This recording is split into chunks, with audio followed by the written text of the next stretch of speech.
This was the hardest list I've ever had to make. Hey, I'm Amy and welcome back to my channel. Thought I would do a little different setup today because I want to talk about some of these. I love movies, obviously, but I also really love TV.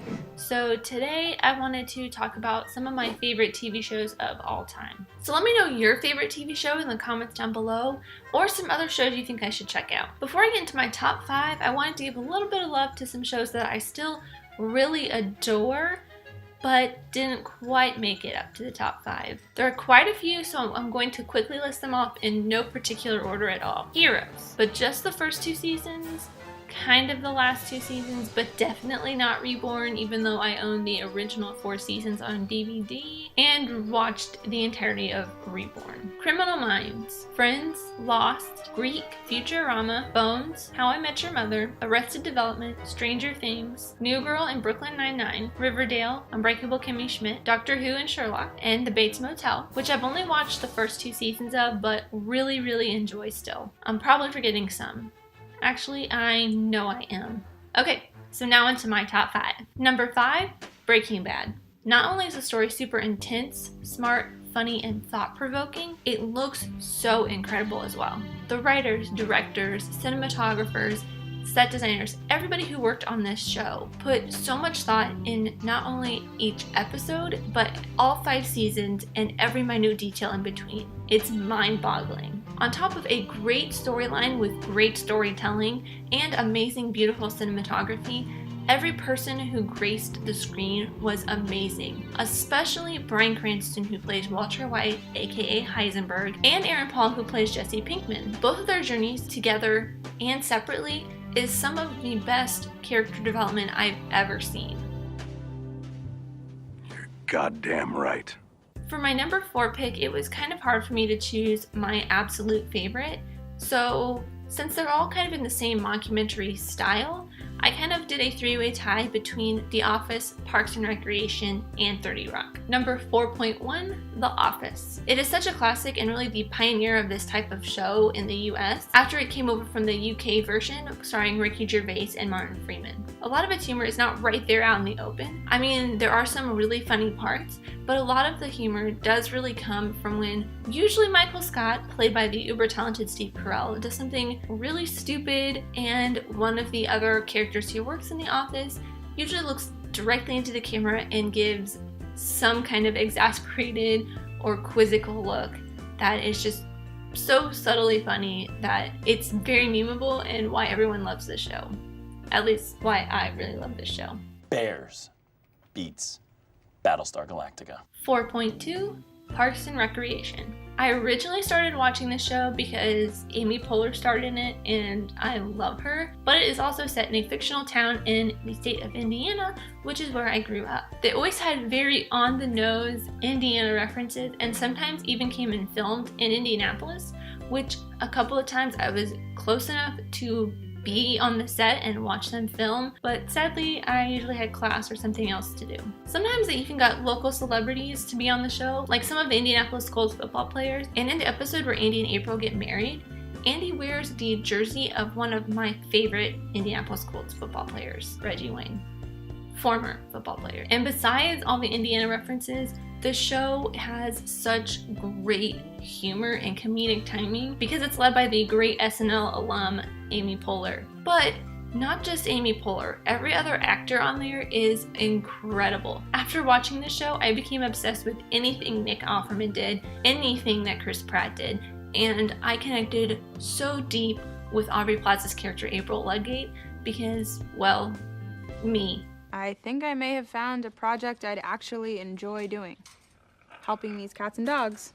They should be rewarded for not being people. I hate people. 4.3, 30 Rock. 30 Rock is helmed by yet another great SNL alum, Tina Fey, who also created and writes for one of my honorable mentions, Unbreakable Kimmy Schmidt. The overly dramatic look at what goes on behind the scenes of an SNL-like show seems somewhat realistic, especially with Tracy Morgan's Tracy Jordan, who seems like a slightly characterized version of Tracy Morgan. Not to mention Alec Baldwin proves why he has been a repeat host on SNL with his straight and smart sense of humor.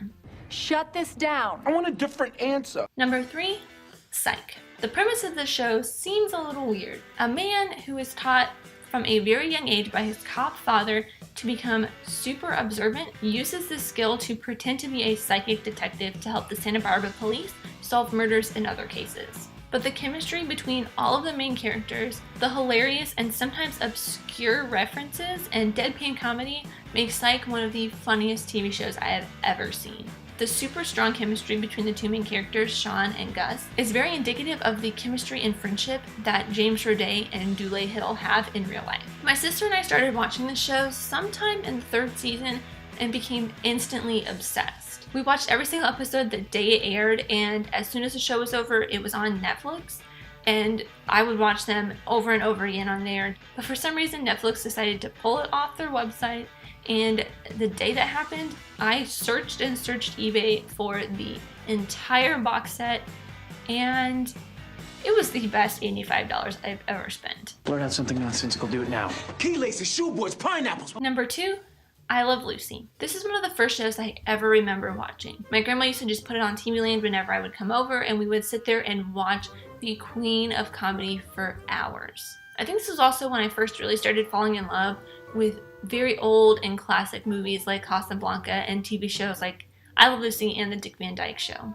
There's just something so special about Lucille Ball, her slapstick style of comedy, and ridiculous costumes and disguises mixed with her very memorable facial expressions that everyone loves. Not to mention, she was not only a pioneer in the TV world, but for women as well. She was the first woman to own and run her own production company, and was one of the very first women to have her own TV show. She was and still is an inspiration for girls and women all over the world, including myself. Her style is so iconic too. Her bright red-orange hair, expressive face, and red lipstick are synonymous with Lucille Ball and I Love Lucy, even though the show was taped totally in black and white. You come out a party!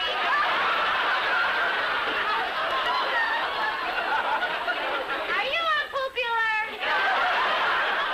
And number 1, Boy Meets World. Boy Meets World has been my absolute favorite show for as long as I can remember. It is one of the most classic after-school special style TV shows because the characters and stories are so relatable. It's funny, emotional, and heartwarming. One of the things that sets it apart from the quote after-school special TV shows is that it doesn't wrap everything up in a nice neat bow at the end of every single episode. A lot of the time it leaves things on a cliffhanger to be picked up in the next episode, and a lot of episodes build on what happened in the previous episode even if it didn't leave off on a cliffhanger. Growing up watching this show, I always aspired to have a relationship like Corey and Topanga's. They're always there for each other and love each other no matter what. Even that short time in season 5 when they broke up because Corey kissed another girl, or when they were engaged and Corey thought that Topanga was cheating on him with his best friend Sean, and we get this. What's this? No, Corey, we were just... Underpants. Not to mention the relationship and best friendship between Corey and Sean is something that everyone aspires to have, not only to have with their best friend, but just any relationship in general. We have to say goodbye for an hour. There's just something about this show that makes me feel so warm and fuzzy inside no matter how I'm feeling. How long you been married? Who? What? They want you to take the roles. All of these shows, besides Breaking Bad, I guess, are shows that I can just put on in the background when I'm working or cleaning or doing other things and just listen like a podcast. I've seen every single show through enough times that I can just listen and laugh along without even knowing what's on screen. That's all I have for today. Thank you so much for watching, whoever you are. I really appreciate you. Let me know who you are in the comments down below and let's be friends. If you enjoyed this, leave a like and subscribe if you're new, because I talk movies, TV shows, all that kind of nerdy stuff, and I would love to talk about it with you. So stay tuned and I'll see you guys next time. Bye!